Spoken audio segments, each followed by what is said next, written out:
Shalom semua. Apa kabar? I'm blessed. I'm blessed and you are blessed. Amin. Kita semua diberkati ya. Saya diberkati, semua kita diberkati. Puji Tuhan. Puji Tuhan, Tuhan baik. Hari ini kita akan tetap belajar kebenaran firman Tuhan.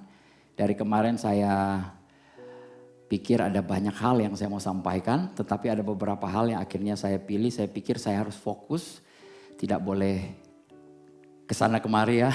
Nanti orang bilang saya naik pohon kelapa turun di pohon kedondong. Oke, hari ini masih tetap di dalam topik kita yang besar ya. Cuman saya kasih judul hari ini The Spirit Empower Life. Kehidupan yang diberdayakan oleh roh. Bagaimana roh kita ini sebenarnya yang sudah di dalam kita ini itu yang akan memberdayakan Bapak Ibu. Dan Bapak Ibu akan mengetahui hal-hal yang luar biasa yang bahkan beyond, yang melampaui apa yang pernah kita alami.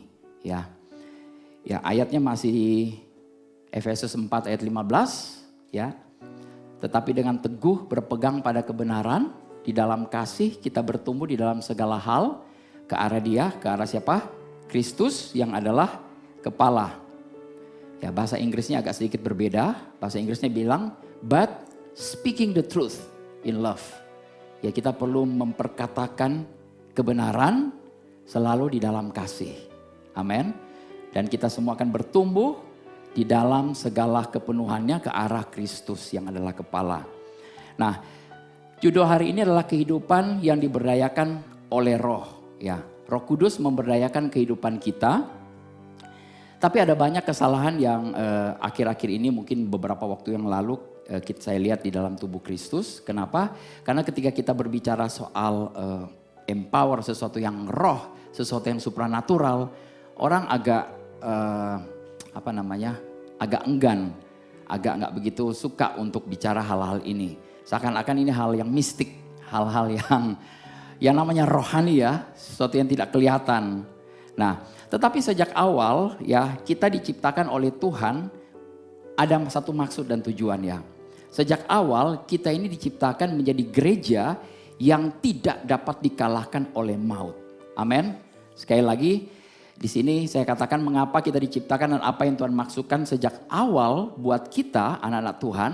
Supaya kita ini menjadi gereja yang tidak dapat dikalahkan oleh alam maut. Tidak bisa dikalahkan oleh kegelapan. Tidak bisa dikalahkan oleh kuasa gelap atau kuasa setan. Ya. Nah, saya banyak ambil dari kitab Kolose hari ini. Saya banyak baca kitab Kolose akhir-akhir ini dan saya sarankan Bapak Ibu coba baca ya. Kitab Kolose itu cuma 4 pasal. Ya, baca aja pasal 1, pasal 2, pasal 3 itu powerful sekali. Nah, kitab Kolose ini salah satu kitab yang menurut saya luar biasa karena akhir-akhir ini saya renungkan ini ya. Kenapa Kolose? Kolose itu adalah satu kota sebenarnya kalau kita baca Paulus menulis surat kepada orang-orang di Kolose. Kalau saudara pelajari baik-baik, sebenarnya Paulus belum pernah pergi ke Kolosenya sendiri. Tapi ada orang-orang di Efesus, dia mengajar di Efesus dan ada orang-orang yang membawa kabar baik ini kepada orang-orang yang ada di Kolose. Kemudian supaya apa yang dia sampaikan di Efesus itu bisa sama dengan apa yang dia sampaikan di Kolose. Apa yang dia sampaikan di Kolose harusnya sama dengan yang di Efesus. Dia menulis surat. Ya, dia membuat satu surat dan kemudian dia kirim kepada jemaat yang ada di Kolose. Nah, di dalam Kolose ini adalah satu kota dekat Efesus ya. Jadi orang-orang Efesus biasanya berbisnis di Kolose dan orang Kolose juga biasa berbisnis. Seperti kayak Jakarta, Bandung. Kalau di zaman sekarang Kolose itu ada di mana? Kalau saudara pergi ke Turki itu ada di bagian sebelah bawah itu ada dekat Pulau Kreta ya. Di situ. Saya sendiri juga belum pernah pergi, suatu saat saya akan mau pergi ke 7 gereja ini. Amin. Saudara mau ikut? Kita bikin tour sama-sama. Haleluya. Ya. Oke, nah di dalam Kolose pasal 1 ayat 12 berkata begini. Ini salah satu ayat yang penting yang berulang-ulang kali akan saya katakan, akan saya sampaikan. Ini benar-benar luar biasa Bapak Ibu ya. Kolose 1 ayat 12 mengatakan begini. Dan mengucap syukur dengan sukacita kepada Bapa yang melayakkan kamu untuk mendapat bagian dalam apa yang ditentukan untuk orang-orang kudus di dalam kerajaan terang. Nah, bahasa ini agak sedikit bahasa Indonesia yang tinggi. Bahasa Indonesia yang agak sulit dimengerti. Ya, kalau Bapak Ibu baca terus menerus, mengucap syukur dengan sukacita. Oke, saya mengucap syukur dengan sukacita. Kepada siapa? Kepada Bapa. Terima kasih Tuhan, makasih. Yang melayakkan apa?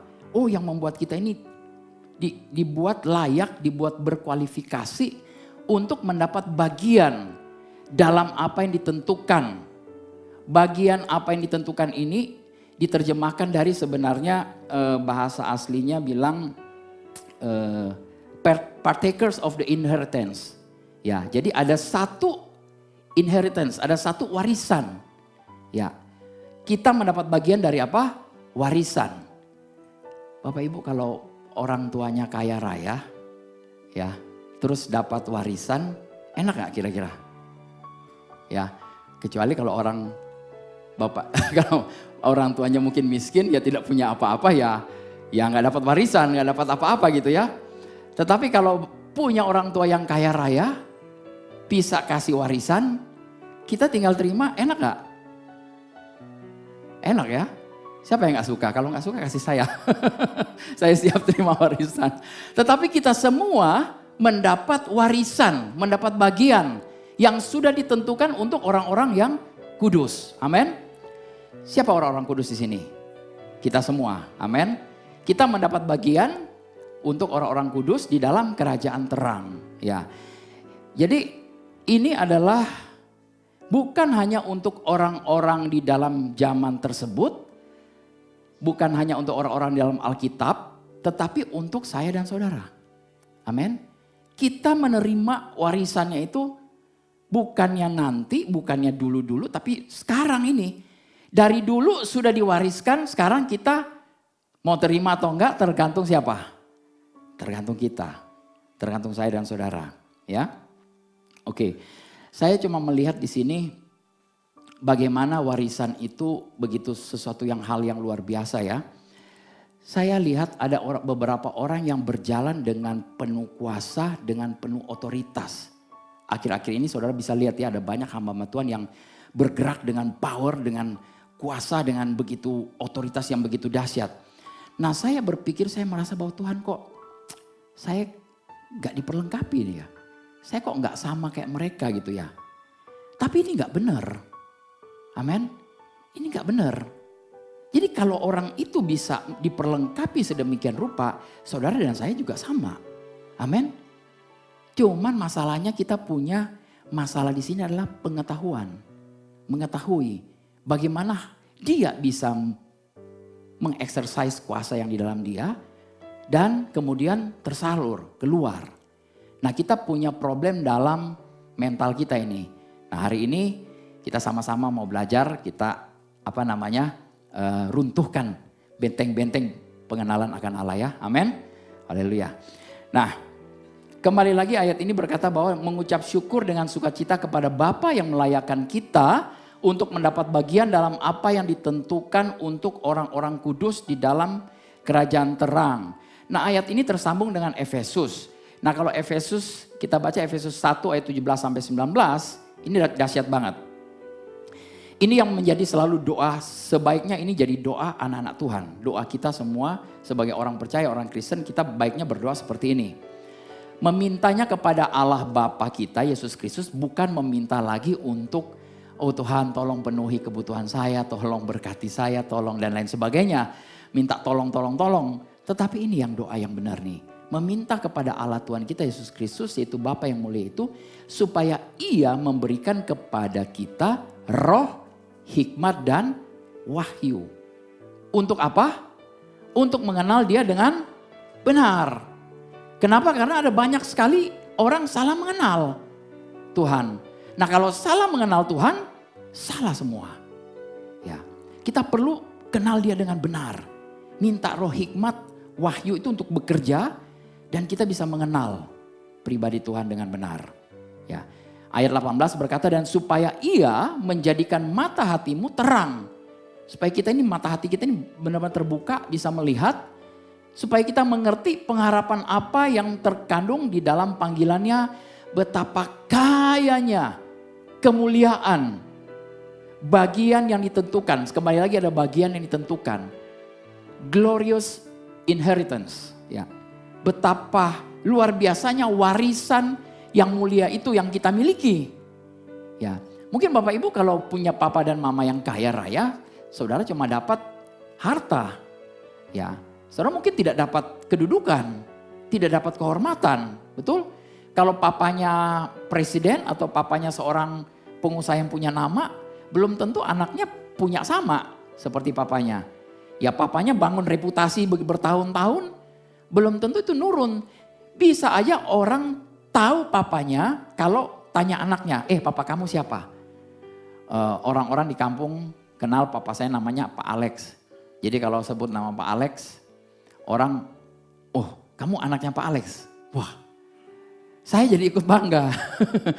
Papa saya terkenal. Waktu itu terkenal kenapa? Karena dia kalau tiap kali ada kalau di kampung kita kecil ya, kalau ada orang yang meninggal, dia orang paling pertama datang. Sibuk-sibuk bikin tenda lah. Kalau di Jakarta kan kita sudah ada rumah duka. Kalau di kampung bikin tenda, siapin kursi dan sebagainya. Dia orang paling pertama datang, gak peduli.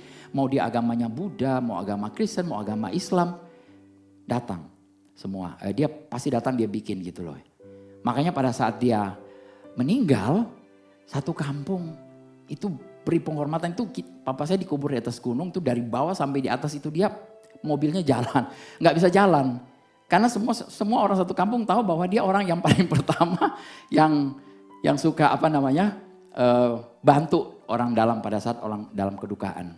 Dan pada saat dia meninggal orang kasih penghormatan. Oke, jadi mungkin orang tua kita bisa dikenal dan kita bisa dikenal lewat orang tua kita ya. Nah kalau kita dapat warisannya itu luar biasa ya. Oke. Di ayat yang ke-19 berkata, dan betapa hebat kuasanya bagi kita yang percaya. Sesuai dengan kekuatan kuasanya. Artinya betapa hebat kuasa itu akan bekerja melalui kita, di dalam kita itu. Bagi siapa orang-orang yang percaya. Kalau kita gak percaya ada kuasa di dalam kita, bisa gak bekerja kuasanya? Ya enggak. Gak bisa bekerja. Sesimpel itu. Kalau kita percaya ada kuasa yang bekerja dalam kita, itu yang bisa kita exercise keluar. Oke? Jadi his glorious inheritance, ada warisan mulianya ya. Nah, warisan mulia orang percaya ini apa? Nah, di sini saya katakan warisan mulia orang percaya itu adalah pertama-tama itu berarti kita ini menjadi anak Allah, betul? Kalau kita menerima warisan artinya kita ini adalah anak. Ya, dan anak berhak menerima warisan. Kita diberi hak untuk mendapatkan warisan. Warisannya apa? Seluruh harta kekayaan surga. Wow. Bisa saudara kebayang? Seluruh kekayaan surga. Ya. Yang kedua, kita memperoleh yang namanya hidup kekal. Nah, hidup kekal kita sudah tahu apa? Bukan hidup selama-lamanya, ya, bukan hidup nanti setelah kita mati, tetapi hidup kekal apa? Mengenal pribadinya, mengenal dengan benar. Nyambung tadi ya dengan doa di Efesus dengan yang di Kolose. Ya, kita mengenal pribadinya dan kita berdiam, kita bisa tinggal di dalam kebenarannya untuk sepanjang masa. Amin. Haleluya. Nah, masalahnya banyak anak-anak Tuhan tidak tahu apa warisannya. Apa yang bisa dia dapat? Apa yang ada di dalam dia? Gak ngerti, gak tahu. Karena gak tahu, gak mengerti.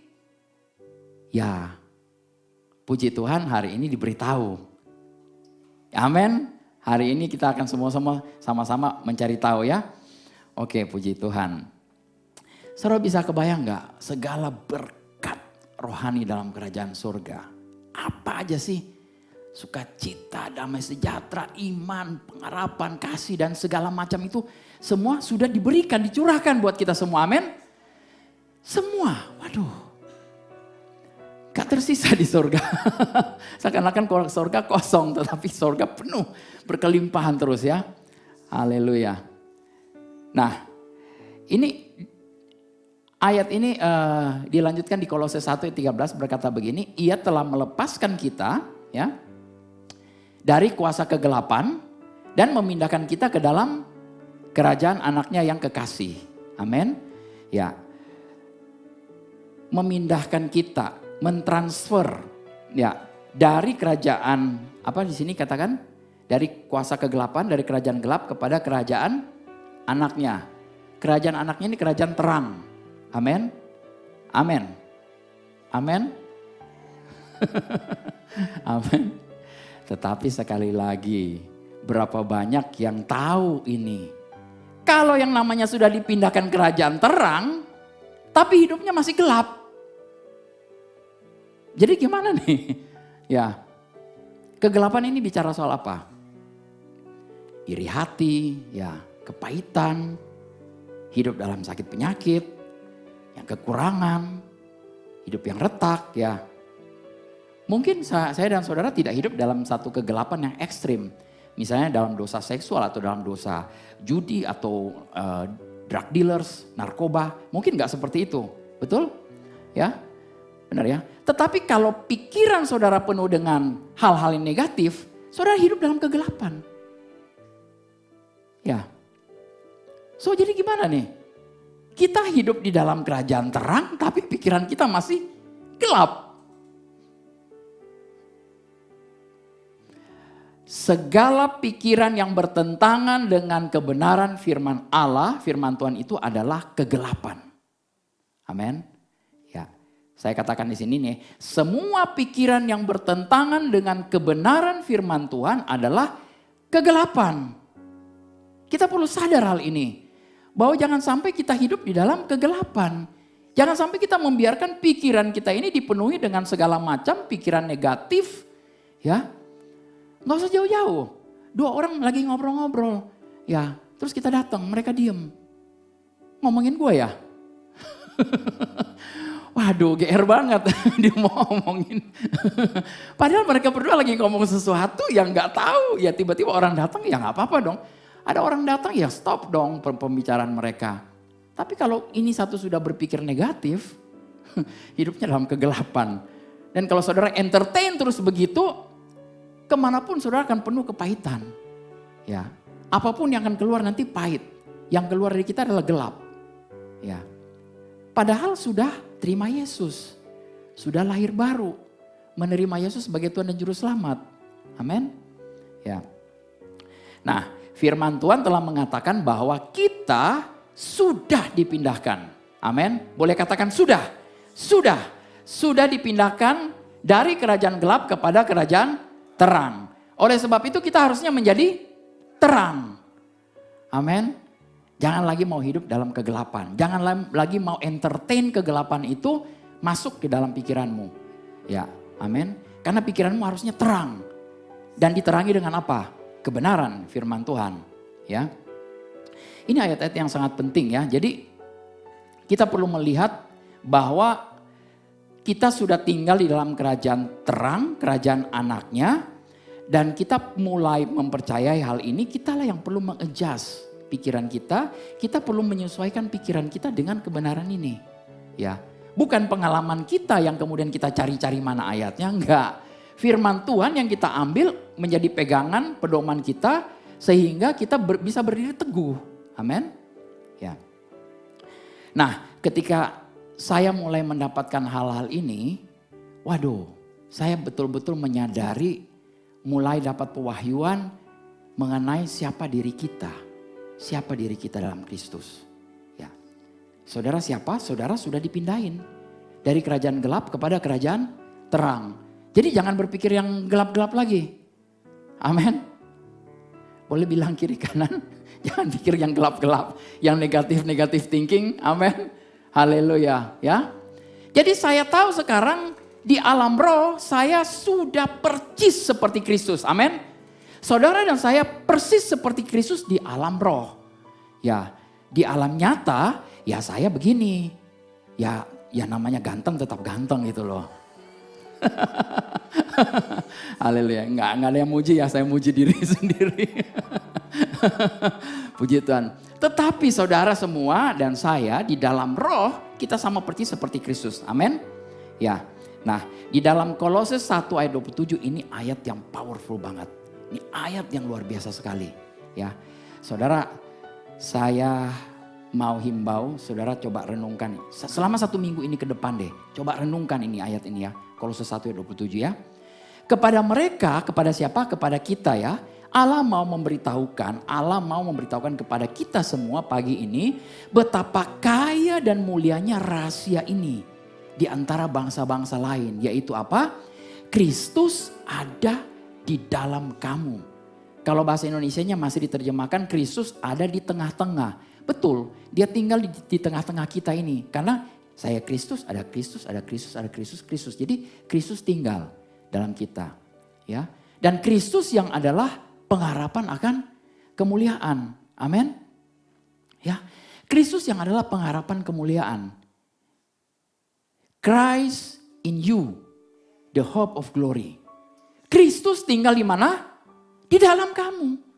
Di dalam. Ya.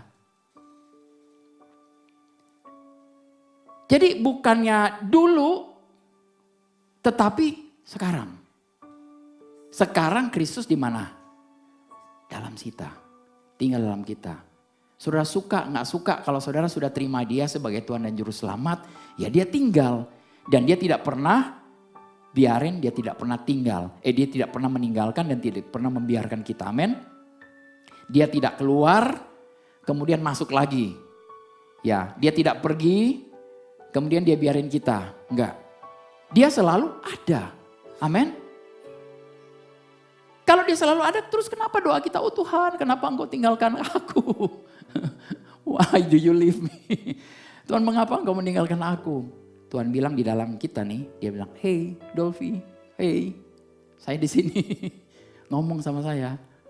Ya, pikiran kita yang membuat seakan-akan Tuhan itu pergi tinggalin kita. Pada saat kita menghadapi sesuatu, masalah, persoalan, kita seakan-akan Tuhan di mana engkau, tolong aku Tuhan, di mana?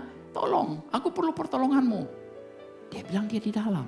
Ya kalau dia di dalam, kita harus betul-betul menyadari bahwa dia di dalam. Pertolongan kita tidak lagi bisa memandang ke gunung-gunung dari mana datang pertolongan gitu loh. Sama seperti doa Daud ya. Pertolongan dari mana? Dari dalam. Di dalam kita, di dalam Kristus, di dalam Tuhan kita. Amin. Oke. Jadi ini adalah satu misteri, satu rahasia yang selama berabad-abad tetapi kemudian disingkapkan, dibukakan sekarang. Ini yang orang-orang perjanjian lama sementara menanti-nantikan. Mereka tidak menemukan hal ini. Tetapi di sini Paulus menyatakan bahwa kita mengetahui rahasia ini, kekayaan kemuliaan akan rahasia ini. Ya.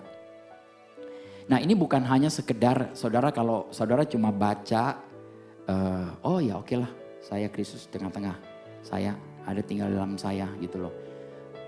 Ya saudara akan kehilangan maknanya. Tetapi coba nanti minta roh hikmat dan wahyu terus mulai merenungkan ayat ini ya. Ya. Jadi Kristus adalah pengharapan akan kemuliaan.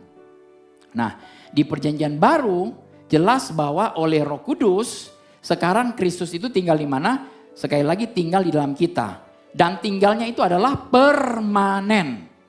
Amin. Permanen. Ya, saya agak bingung juga ada istilah permanen resident. Ya, kalau saudara pergi mungkin ke Australia, pergi ke beberapa negara, kita kalau tinggal beberapa waktu lamanya, kita disebut permanen resident. Tetapi kita bisa balik, bisa pulang gitu loh.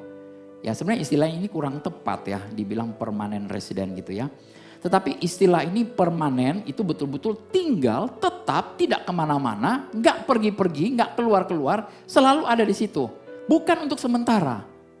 Amin. Jadi Kristus tinggal di dalam kita permanen. Amin. Di dalam semua orang percaya. Ya. Kristus ada di dalam kita sekarang ini. Amin ya. Nah ini ada ayat-ayat saudara mungkin nanti bisa catat aja, dibaca ya. Kristus adalah oleh Roh Kudus itu tinggal secara permanen di dalam semua orang percaya. Ini di Roma 8 ayat 9, di 1 Korintus 6, 19 sampai 20 dan Efesus 2, 22. Ya. Dan ini adalah kebenaran yang luar biasa yang kadang-kadang mungkin sebagian orang gagal untuk memahaminya. Saudara tahu Raja Salomo, seorang raja yang paling kaya di seluruh dunia ya. Kalau saudara coba hitung kekayaan Raja Salomo, saudara akan terkaget karena saya pernah hitung, coba hitung berapa kekayaannya itu. Kurang lebih kalau dibandingkan dengan kekayaan yang sekarang, dia 100 kali lipat lebih kaya dari Bill Gates. Artinya Bill Gates, Elon Musk, Warren Buffett mau ditambahin berapa orang pun, ya 100 orang terkaya di seluruh dunia itu digabungkan baru bisa menyamai kekayaan Salomo. Dia orang paling kaya.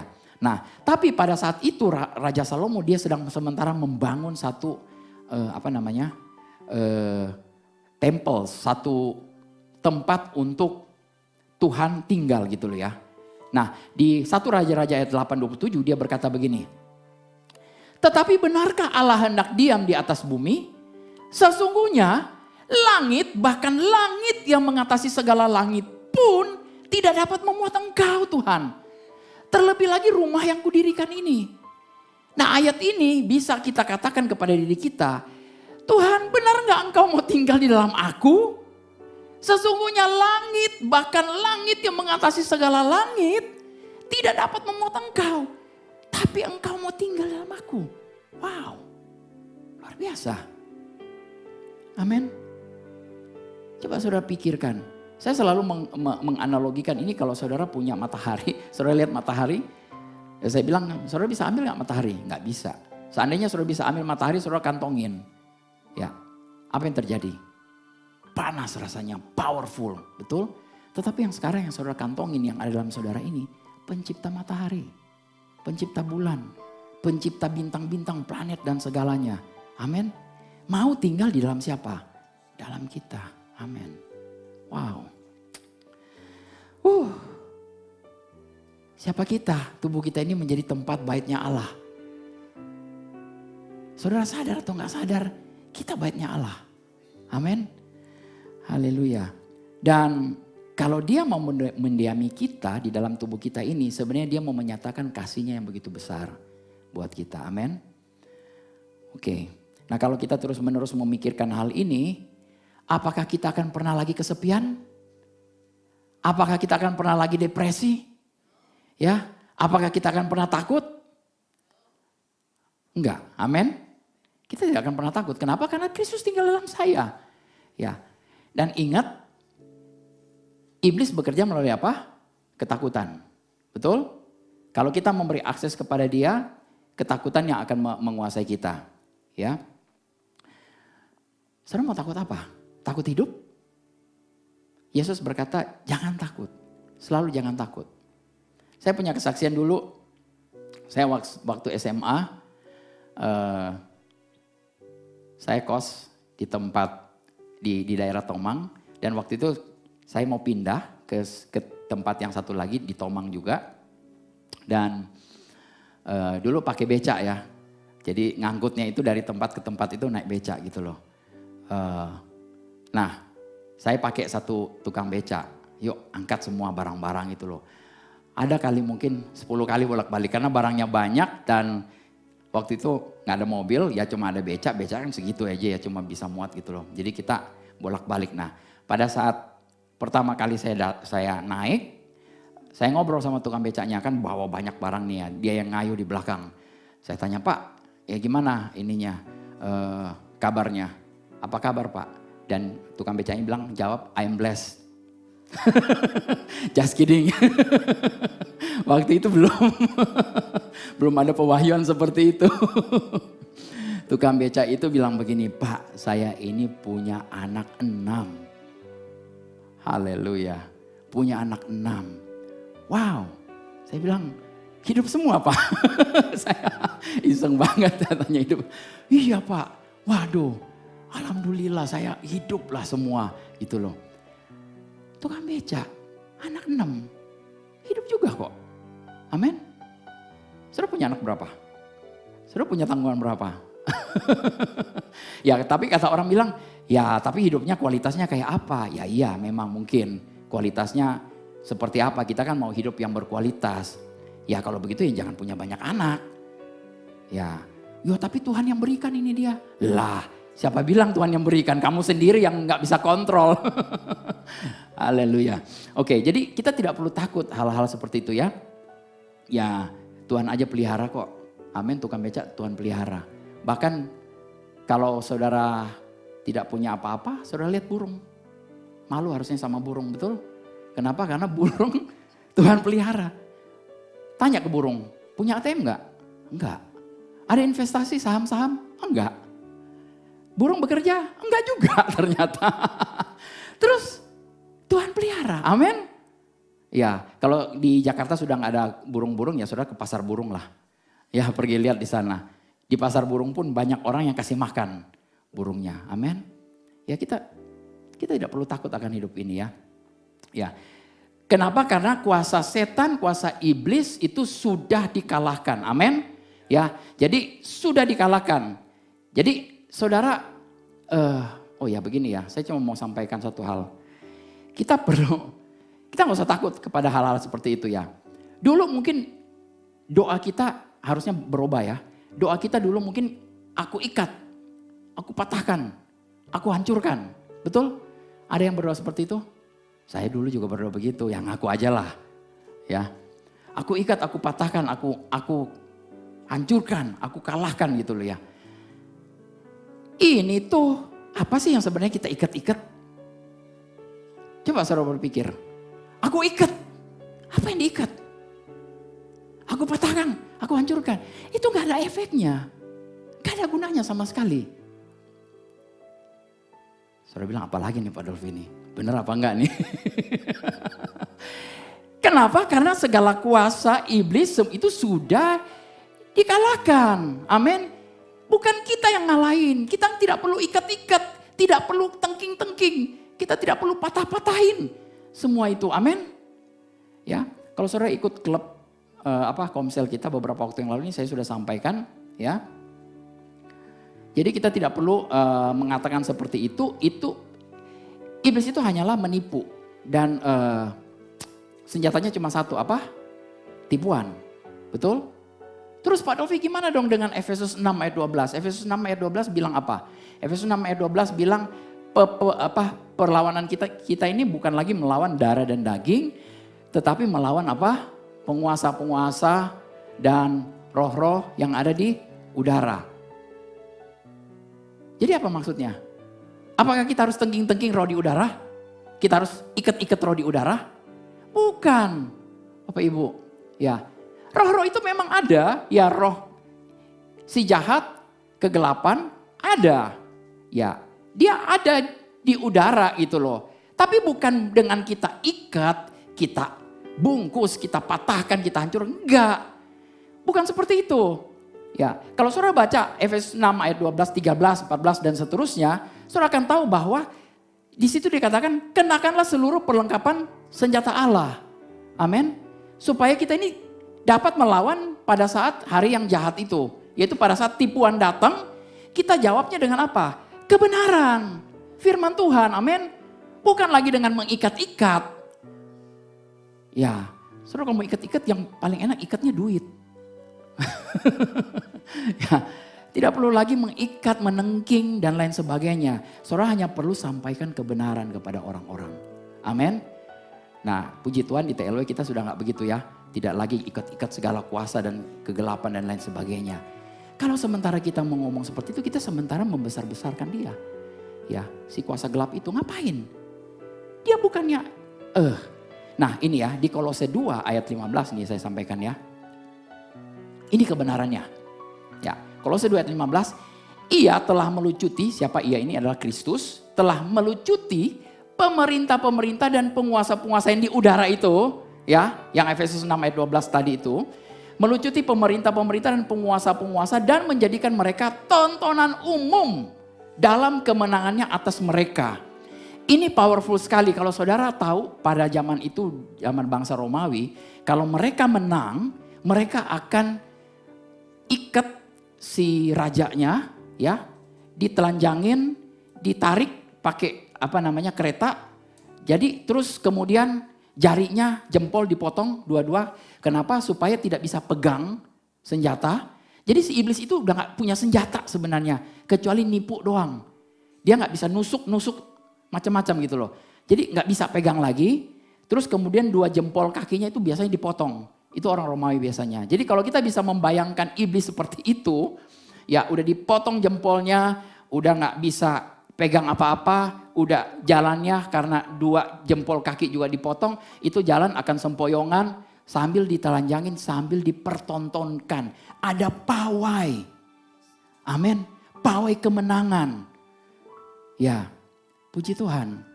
Nah kalau saudara tidak pernah tahu pawainya ini, saudara kelewatan, terlewatkan.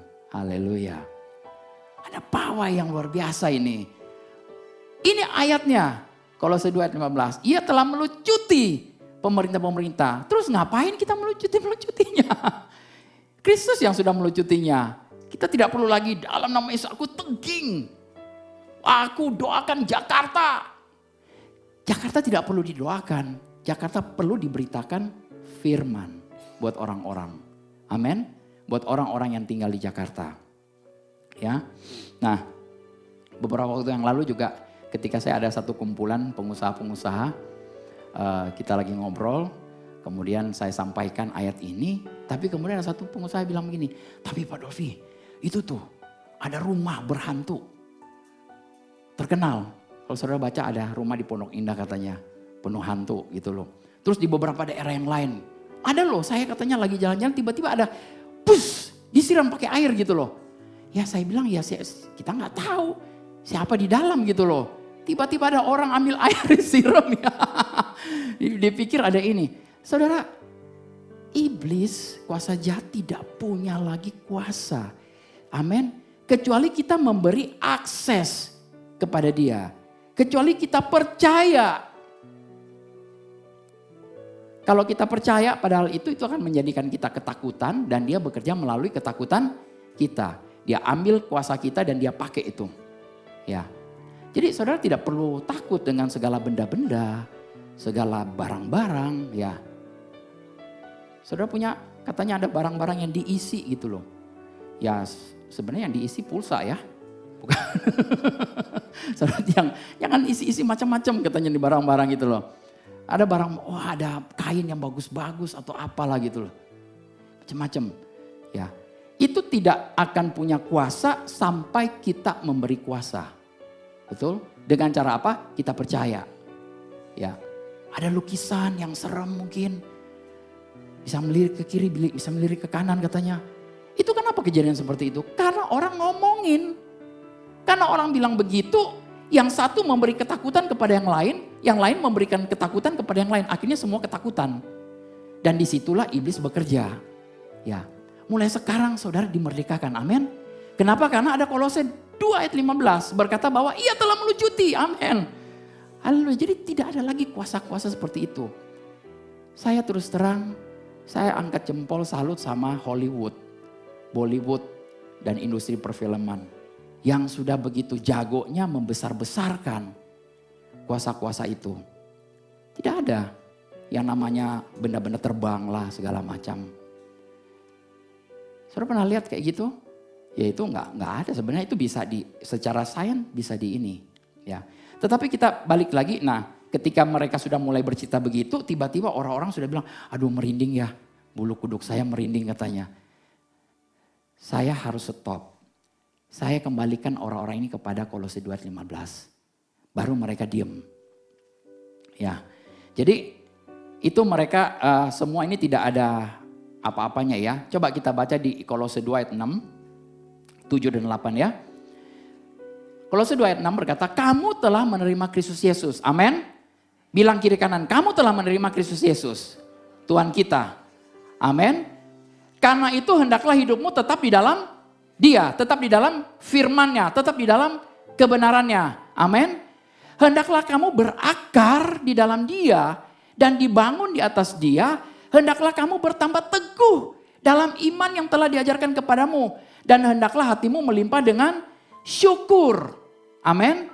Nah ini berikut. Hati-hatilah.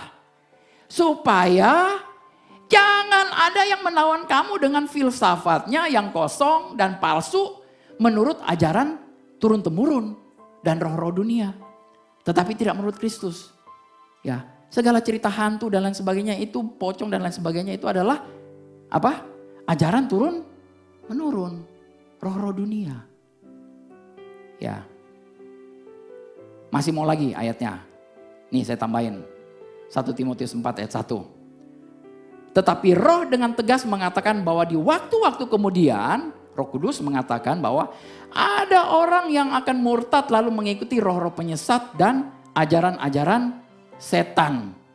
Ya, maju dia 1 Timotius 4 ayat 7.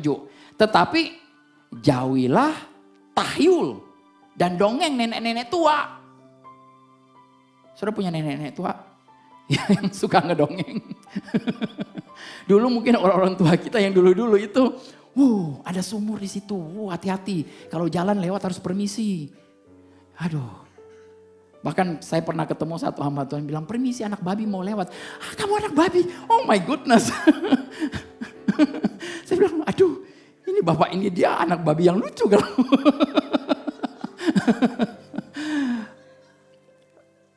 Firman Tuhan dengan tegas mengatakan apa?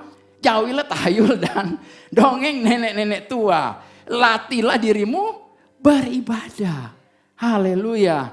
Ya, ini ayat di dalam bahasa Inggris bagus banget ini versi Amplified. Amplified berkata begini. But refuse, avoid irreverent legends. Ya. Tetapi tolak hindari segala legenda-legenda yang tidak sopan, yang fiksi-fiksi, yang tidak senonoh, yang tidak murni, yang tidak bertuhan. Hanya dongeng nenek-nenek dan mitos konyol. Ini mitos konyol, amin. Ya. Dan apa yang harus kita lakukan? Ungkapkan ketidaksetujuan Anda. Deklarasikan bahwa engkau tidak setuju. No, ini gak benar. Amin. Rumah itu gak benar, berhantu enggak. Kalau saudara mau jual ke saya, kalau saya punya duit saya belilah. Saya ada baca di Google ada loh orang yang dia beli villa di puncak katanya berhantu karena memang sudah banyak rimbun segitu. Dia bisa beli jauh di bawah harganya, dia renovasi bagus. Kemudian ada orang dari Timur Tengah datang, dia bisa jual 2 kali lipat dari harga dia beli ditambah harga renovasinya. Untung kan? Ya buat anak-anak Tuhan yang ketakutan. Rugi besar. Ya. Ungkapkan ketidaksetujuan Anda terhadapnya. Ini saya garis bawahi ya. Ya. Express your disapproval of them. Express. Kita jangan diam aja. Jadi kalau ada orang cerita-cerita tentang hantu-hantu, terus kita iya ya. Terus kita merinding-merinding juga ya. Aduh. Saudara masuk di dalam satu pola pikir yang lama. Ya. Tapi di sini dikatakan apa? Train yourself. Ya, latihlah dirimu terhadap apa? Di sini menjadi saleh, ya, terhadap kebenaran firman Tuhan. Ya, jaga diri Anda sehat sebagaimana rohmu yang sehat itu. Amin. Artinya jagalah pikiranmu itu tetap sehat karena roh kita ini sehat. Amin. Haleluya. Jadi mau apapun saudara yang mau segala media yang dipakai oleh kuasa kegelapan itu kalau orang-orang percaya orang-orang akan memberi akses dan mereka akan jatuh di dalam penipuan, di dalam kegelapan. Nah, tetapi di 1 Yohanes 4 ayat 4 berkata begini, kamu berasal dari Allah. Amin. Siapa yang berasal dari Allah? Tunjuk kiri kanan. Kamu berasal dari Allah. Amin. Kamu berasal dari Allah, anak-anakku. Dan kamu telah mengalahkan nabi-nabi palsu. Kita jangan mau dikalahkan oleh nabi-nabi palsu. Amin. Kita mengalahkan nabi-nabi palsu dan segala ajaran-ajarannya. Ya. Sebab roh yang ada di dalam kamu lebih besar daripada roh yang ada di dalam dunia. Amin. Oke, kalau roh yang kita jauh lebih besar, kenapa juga kita harus tengking-tengking sana sini gitu loh. Kenapa kita juga harus ikat-ikat, patahin, hancurin. Enggak, dia sudah. Kalau orang yang ngomong seperti itu, dia melewatkan pawainya berarti. Dia nggak melihat ada pawai yang besar di mana Kristus sedang mempertontonkan, mempermalukan si iblis. Kuasanya itu sudah ada di bawah kaki Kristus. Amin. Dan sekarang Kristus ada di mana? Di dalam kita, dalam Bapak Ibu, saudara. Ya. Jadi jangan mau dikalahkan dengan segala kebohongan nenek moyang, ya. Dengan segala cerita-cerita itu. Oke, saya kembali lagi ya. Nah, Bapak Ibu, sekarang kita berada di akhir zaman ya. Paulus menunjukkan bahwa di dalam ayat-ayat tadi itu bahwa ada kedatangan, tanda-tanda kedatangan Tuhan Yesus Kristus pada zaman akhir. Ada gempa bumi, ada wabah, ada penyakit, ada perang, ada pertempuran. Nah, tetapi sebenarnya yang nomor satu yang kita mau lihat tanda-tanda akhir zaman itu apa? Nabi-nabi palsu, pengajaran-pengajaran palsu. Itu yang kita nggak usah lihat gempa bumi dan peperangan dan sebagainya. Kita lihat aja di sekeliling kita ini. Banyak pengajaran-pengajaran yang palsu. Ya. Nah, di dalam Kolose 2 ayat 4, kita balik lagi ke Kolose. Sekarang maju ke ayat 4. Hal ini kukatakan supaya jangan ada yang memberdayakan kamu dengan kata-kata yang indah. I say this so that no one will deceive you through arguments that sounds reasonable. Kadang-kadang kita tahu, oh ini reasonable, ini masuk di akal buat saya, tapi tidak sesuai dengan kebenaran. Nah, bagaimana saudara kita memeranginya? Kita perlu belajar di sini bahwa kita tidak lagi jatuh dalam kebohongannya si iblis, dalam penipuan. Kenapa? Karena di dalam Kolose 2 ayat 3 berkata, sebab di dalam dialah tersembunyi segala harta, hikmat dan pengetahuan. Amin. Jadi maksudnya kita ini memiliki harta, hikmat dan pengetahuan. Ya, pada dasarnya Paulus mengatakan jika kita memahami apa yang kita miliki di dalam Kristus dan siapa Kristus di dalam kita, itu yang akan menjaga kita dari tipuan iblis. Amin. Kalau kita kenal siapa kita di dalam Kristus, apa yang Kristus sudah lakukan di dalam kita dan apa yang bisa kita lakukan dalam Kristus, itu yang akan melawan tipuan si iblis. Amin. Ya, firman Tuhan berkata bahwa kamu akan mengetahui kebenaran dan kebenaran itu akan memerdekakan kamu. Amin. Nah, kita lanjut di Kolose 2 ayat 13. Kamu juga meskipun dahulu mati oleh pelanggaranmu dan oleh karena tidak disunat secara lahiriah telah dihidupkan Allah bersama-sama dengan Dia sesudah Ia mengampuni segala pelanggaran kita. Boleh katakan segala pelanggaran kita. Segala pelanggaran ini termasuk dosamu masa lalu, masa sekarang, bahkan kemungkinan dosa yang mungkin bisa saudara lakukan di masa yang akan datang itu sudah diampuni. Amin. Kita perlu percaya hal ini. Amin. Karena Yesus sudah mati satu kali. Cuma mati satu kali untuk menebus semua dosa. Amin. Ya, tetapi ini bukan license to sin. Ini bukan izin untuk, oh kalau begitu dosa saya masa depan yang akan diampuni juga. Ya saya bebas-bebas berbuat dosa. No. Artinya saudara tidak mengenal kebenaran kalau saudara berkata seperti itu. Ya. Oke, jadi semua itu segala ini berarti bahwa segala pelanggaran, segala dosa lalu, sekarang, dosa mungkin kalau ke depan saudara jatuh dalam dosa, saudara tidak tinggal di dalam dosa. Tidak hidup dalam dosa tapi saudara keluar cepat. Amin. Karena itu bukan habitat Bapak Ibu untuk tinggal dalam dosa. Ya. Oke. Ayat yang tadi lagi, ya, ia telah melucuti pemerintah-pemerintah dan penguasa-penguasa dan menjadikan mereka tontonan umum, ya. And having spoiled principalities. Spoiled ini artinya merusak, ya. Kadang kalau ada makanan yang kita simpan gitu ya, terus kemudian berjamur itu kita bilang oh ini makanannya sudah spoiled gitu. Ya sudah rusak. Jadi di sini Tuhan itu sudah betul-betul merusak segala kuasa kegelapan. Ya, kuasa kegelapan tidak ada lagi kuasanya atas hidup kita. Ya, dan dia sudah menunjukkan, dia show. Ada satu pertunjukan, satu arak-arakan. Nah, saudara perlu membayangkan, waduh arak-arakan ini seperti apa? Oh iya, jempol duanya udah dipotong. Jempol kakinya dua udah dipotong. Udah gak punya daya, jalan terseok-seok. Terus kalau saudara percaya pada kegelapan, saudara memberi akses kepada dia lagi. Ya, jadi stop. Oke, ya. Ya, Yesus melalui kematiannya dia telah merusak dan jadi segala principalities, segala penguasa-penguasa di udara ini, saudara tidak perlu lagi tengking-tengking, tidak perlu ikat-ikat lagi, amin.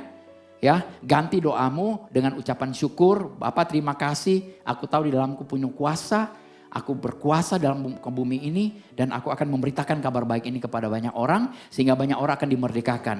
Tidak perlu lagi diikat-ikat, itu sudah terikat, sudah ada di bawah kaki kita, amin. Ya, puji Tuhan. Jadi ada satu prosesi kemenangan atas musuh.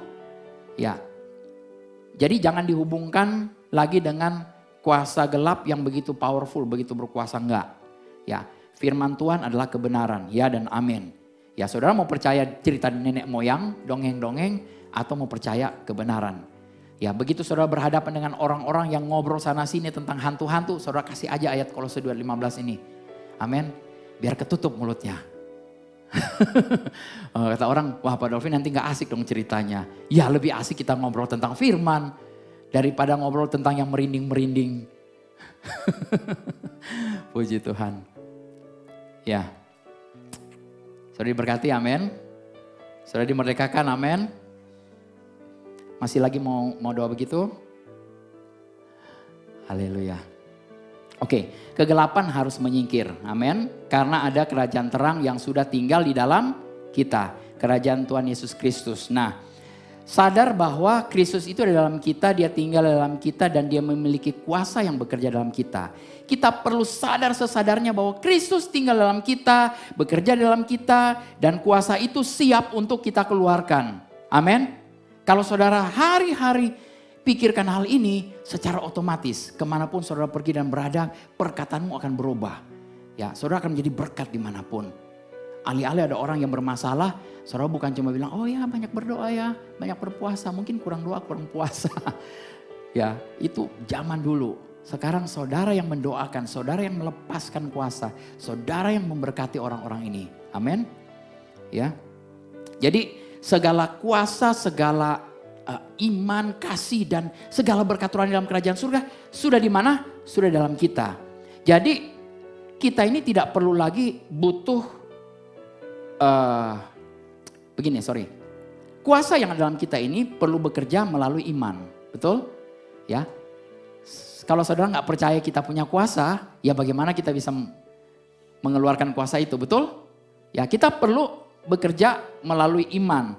Nah, iman, dibutuhkan iman untuk segala sesuatu yang bekerja di dalam hidup kita. Ya. Dibutuhkan iman untuk kita bisa mengasihi tanpa syarat. Betul? Kepada orang-orang. Dibutuhkan iman untuk memaafkan rekan kerja. Betul?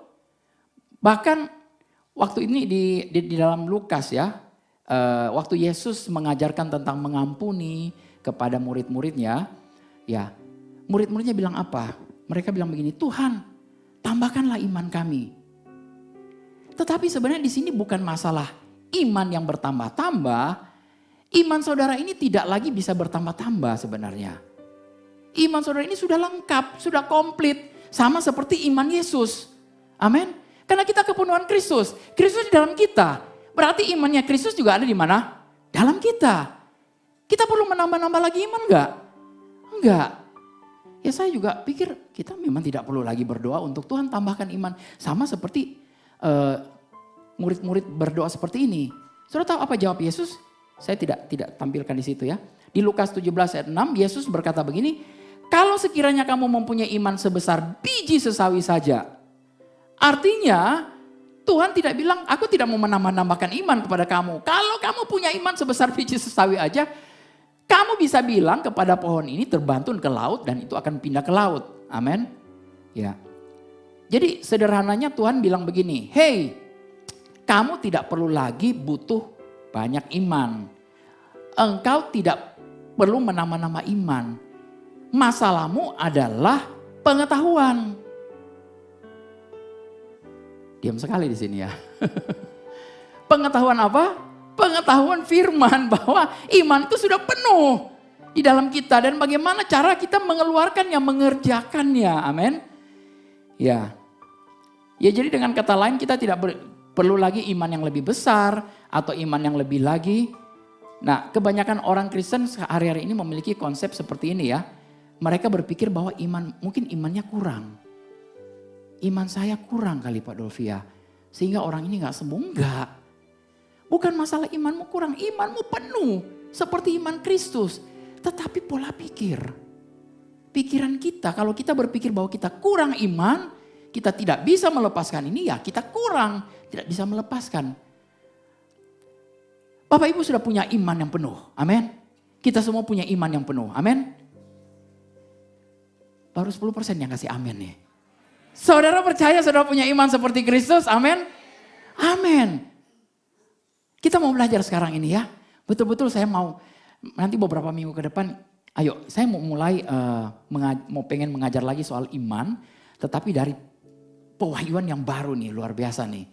Ya kalau dulu saya sama seperti murid-murid ini. Tuhan tolong tambahkan iman. Berarti mungkin ada iman kecil, iman besar dan iman lain sebagainya. Ya, memang Yesus bilang besar imanmu. Artinya sebenarnya iman yang di dalam kamu itu betul-betul bekerja. Bekerjanya itu jauh lebih powerful. Tapi imannya sama. Karena kita semua ketika kita terima Yesus sebagai Tuhan Juru Selamat. Kita menerima satu ukuran iman yang sama. Iman siapa? Iman Kristus. Iman Allah. Saudara bisa percaya Yesus sebagai Tuhan dan Juru Selamat. Saudara pernah ketemu Yesus? Nggak pernah. Kenapa percaya? Karena iman. Betul? Karena ada iman. Iman Kristus inilah yang kita pakai sekarang ini. Amin. Mari pemain musik maju ke depan. Coba kita renungkan hari ini. Kita punya kuasa yang begitu dahsyat di dalam. Ada Roh Kudus yang memberdayakan kita. Ya, kita punya kuasa yang sama seperti kuasa yang membangkitkan Yesus dari kematian. Kita hanya perlu iman. Dan iman seperti apa? Bukan iman kecil, iman besar, iman lain sebagainya. Tapi hanya iman kepada Kristus. Kita tidak memiliki masalah iman lagi Bapak Ibu. Kita memiliki masalah pengetahuan. Kita tidak tahu apa yang kita miliki. Kita tidak tahu bagaimana cara menggunakannya. Nah hari ini kita pakai iman kita. Iman timbul dari pendengaran. Pendengaran akan firman Kristus. Imanmu sudah ada di dalam, tapi itu akan timbul, akan keluar ketika engkau mendengar firman. Plus, oke, bilur-bilur Yesus sudah menyembuhkan aku. Plus, yes, aku tahu bilur-bilur sudah menyembuhkan aku.